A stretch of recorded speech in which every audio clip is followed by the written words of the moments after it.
Perkenalkan, nama saya Anglik Margaret Duha, NIM 20050050021. Adapun beberapa teman kelompok saya diantaranya yaitu Nadila Syofia, Sri Rahayu, Sri Rama Dewi, Evi Angela, Linggo Prabowo, dan Ardam Rowianto.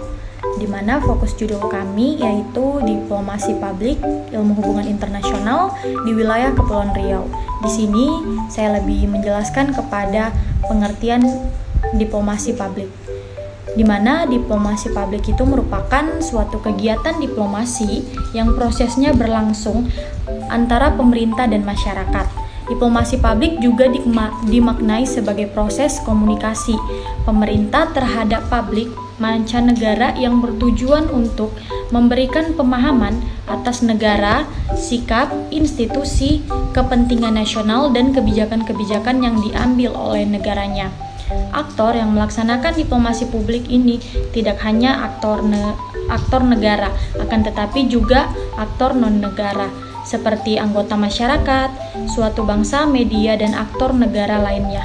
Dengan mempengaruhi opini publik di negara lain dengan menggunakan instrumen yang berbeda seperti film, pertukaran budaya, radio, dan televisi. Diplomasi publik ini juga dianggap sebagai sebuah soft power, yakni dengan membentuk persepsi masyarakat melalui daya tarik yang kita miliki.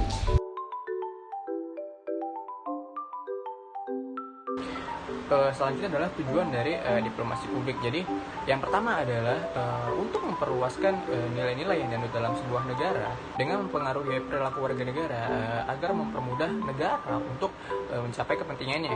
Karena soft power merupakan kekuatan penting dalam melaksanakan diplomasi publik. Contoh dari diplomasi publik adalah dengan mempromosikan kekayaan ataupun keindahan ataupun aset-aset yang dimiliki negara melalui televisi, majalah, ataupun media-media massa lainnya. Lalu yang kedua adalah meningkatkan hubungan internasional, baik itu level makro ataupun level mikro.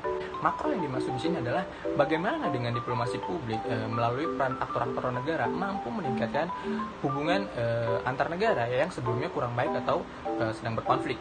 Lalu yang ketiga adalah mempererat hubungan antara publik dengan masyarakat lain di belahan dunia sehingga mampu membentuk koneksi, korelasi, dan connectivity sehingga mampu membentuk suatu hubungan internasional yang lebih luas dan lebih fleksibel lagi. Lalu yang terakhir adalah menjadi salah satu instrumen paling penting dalam diplomasi atau hubungan antar negara, di mana negara tidak lagi menjadi sebuah kekuatan yang sangat dominan.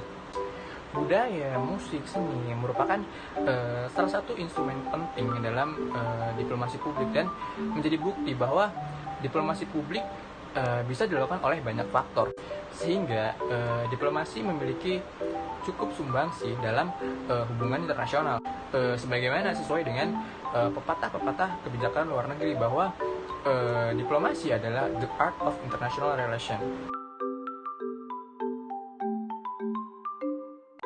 Selanjutnya, domain diplomasi publik. Diplomasi publik adalah sebagai sebuah domain atau penghantar mengenai sikap atau perilaku aktor hubungan internasional yang memiliki beberapa domain, yaitu yang pertama listening. Listening adalah kemampuan yang disampaikan oleh aktor diplomasi, baik itu aktor negara, aktor non-negara, LSM, dan aktor lain yang relevan. Listening yang dimaksud adalah bagaimana konten-konten yang disampaikan memiliki sumbangsi terhadap hubungan internasional, terutama capaian-capaian yang berhubungan dengan diplomasi tersebut, baik itu meningkatkan kemampuan ekonomi, kemampuan budaya, maupun kemampuan lainnya yang relevan. Yang kedua, advokasi, yaitu mengupayakan hak-hak yang dimiliki agar selalu dilindungi. Dan yang ketiga, pertukaran budaya, yaitu upaya untuk menjelaskan bahwa budaya memiliki kontribusi dalam dinamika hubungan internasional.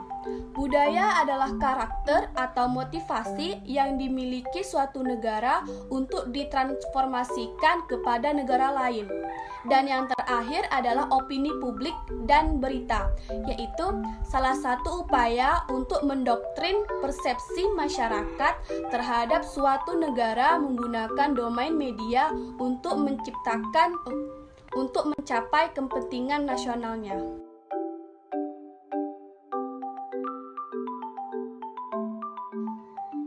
Selanjutnya D. 7 pilar utama agar diplomasi publik berhasil. Ini menurut Christopher Ross tahun 2003. Yang pertama ada koordinasi kebijakan pada tataran sosial. Kebijakan diplomasi publik bentuknya beragam dan semuanya ditujukan untuk mendukung kepentingan nasional dan memenuhi kewajiban-kewajiban internasional suatu negara. Yang kedua, ada cukup alasan dan rasionalitas yang mendukung suatu kebijakan. Yang ketiga, pesan yang disampaikan ke publik harus konsisten, kredibel, dapat dipercaya, dan benar.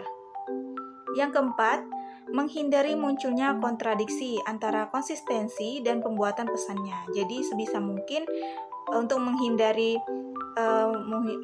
memicunya kontradiksi, maka kita perlu untuk melakukan data ini yang kita sampaikan harus konsisten, dapat dipercaya, dan benar adanya. Terus yang kelima, karena kelompok sasaran diplomasi publik adalah luas dan beragam, maka perlu memanfaatkan semua saluran komunikasi yang ada seperti internet, broadcasting, publikasi cetak, press placement, traveling speaker, atau pertukaran pendidikan dan budaya. Jadi ketika melakukan diplomasi publik ini, agar kita dapat semakin banyak masa yang tahu, maka semakin mudahlah kita untuk mendapatkan kepercayaan dari mereka dan semakin mudah kita berhasil dalam diplomasi publik ini. Terus yang keenam ada memperluas aliansi dan kerjasama dengan sektor-sektor swasta dan aktor non-negara lainnya. Jadi kalau semakin relasi kita luas, maka semakin mudahlah kita mendapat kepercayaan terhadap massa. Terus yang ketujuh, perlunya dibangun fondasi kepercayaan dan pemahaman melalui komitmen dan dialog.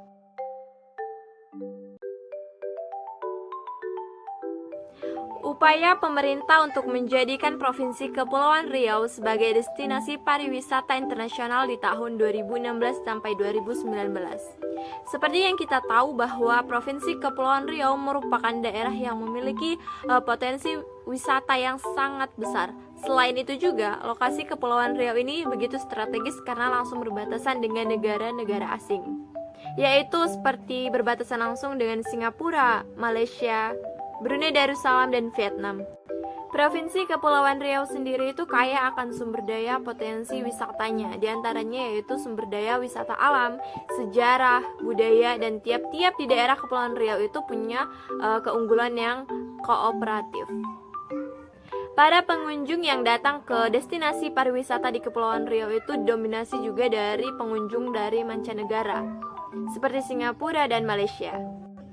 Pengembangan destinasi pariwisata baru dan masih banyak lagi. Upaya pemerintah untuk menjadikan Provinsi Kepulauan Riau ini sebagai destinasi pariwisata internasional dilakukan melalui pemanfaatan badan-badan yang mengurus sektor pariwisata di Kepulauan Riau. Dalam contohnya itu, kami mengambil Dinas Pariwisata sebagai aktor dalam melakukan diplomasi publik di Kepulauan Riau dalam rangka menjadikan Kepulauan Riau sebagai destinasi pariwisata internasional pada tahun 2016 sampai tahun 2019. Berdasarkan Undang-Undang Nomor 23 Tahun 2014 tentang Pemerintahan Daerah, urusan pemerintahan di bidang pariwisata khususnya dibagi menjadi 4 bagian, yaitu yang pertama ada tentang destinasi pariwisata, yaitu provinsi menjalankan urusan pengelolaan daya tarik wisata, kawasan strategis pariwisata, destinasi pariwisata, dan penetapan tanda atau daftar usaha pariwisata yang ada di lintas daerah. Yang kedua itu adalah tentang pemasaran pariwisata, yaitu pemasaran dalam dan luar negeri, khususnya daya tarik dari destinasi itu tersebut dan kawasan strategis pariwisata provinsi. Yang ketiga, ada pengembangan ekonomi kreatif. Yang dimaksud dengan pengembangan ekonomi kreatif di sini yaitu adalah melalui pemanfaatan dan perlindungan hak kekayaan intelektual, yaitu penyediaan sarana misalnya dan prasarana kota kreatif. Keempat, ada pengembangan sumber daya, yaitu di sini maksudnya adalah pengembangan sumber daya pariwisata. Contohnya dalam hal ekonomi yaitu pelaksanaan peningkatan kapasitas sumber daya dan pariwisata ataupun ekonomi kreatif tingkat untuk lanjutan.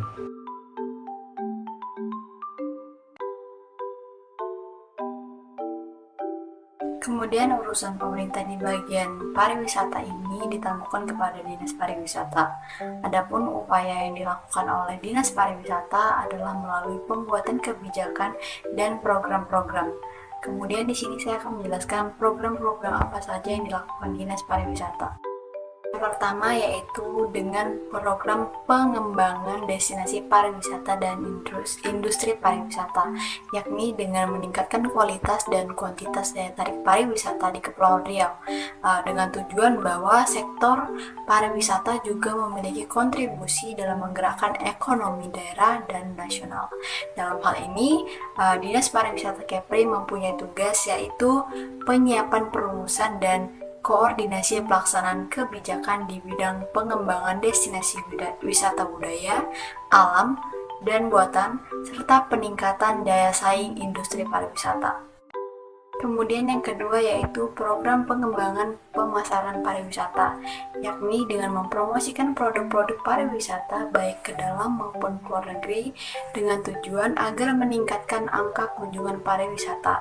Selain itu juga Dinas Pariwisata juga memaksimalkan pemasaran dan promosi pariwisata melalui media seperti media sosial dan lain-lain. Kemudian dalam hal ini Dinas Pariwisata Kepri juga memiliki tugas untuk membantu kepala dinas dalam menyusun perencanaan dan melaksanakan kegiatan di bidang pengembangan pemasaran pariwisata yang meliputi pengembangan pasar wisatawan Nusantara, pasar wisatawan mancanegara, dan pengembangan strategi dan komunikasi pariwisata. Kemudian yang ketiga yaitu program pengembangan industri pariwisata, yakni dengan mengembangkan infrastruktur yang ada di daerah pariwisata demi menggerakkan ekonomi nasional. Yang keempat yaitu program pengembangan kelembagaan pariwisata, yakni dengan mendorong mitra pariwisata agar lebih aktif lagi dalam meningkatkan kualitas dan kuantitas SDM pelaku pariwisata agar menjadi nilai tambah terhadap daya tarik wisata di Kepulauan Riau. Dalam hal ini, Dinas Pariwisata Kepri juga mempunyai tugas dalam penyiapan perumusan kebijakan, koordinasi dan pelaksanaan kebijakan di bidang program pengembangan hubungan kelembagaan dan kerjasama kepariwisataan, pengembangan sumber daya manusia kepariwisataan, pengembangan sumber daya manusia aparatur, serta data dan penelitian. Yang kelima yaitu program pengembangan ekonomi kreatif, yakni dengan mempromosikan dan mengkomunikasikan produk-produk ekonomi kreatif di Provinsi Kepulauan Riau, baik di dalam maupun di luar negeri, kemudian meningkatkan kualitas dan kuantitas ekonomi kreatif yang mampu bersaing di pasar nasional dan internasional, kemudian mewujudkan ekonomi kreatif yang mampu menggerakkan perekonomian daerah dan nasional, meningkatkan kualitas dan kuantitas SDM pelaku ekonomi kreatif.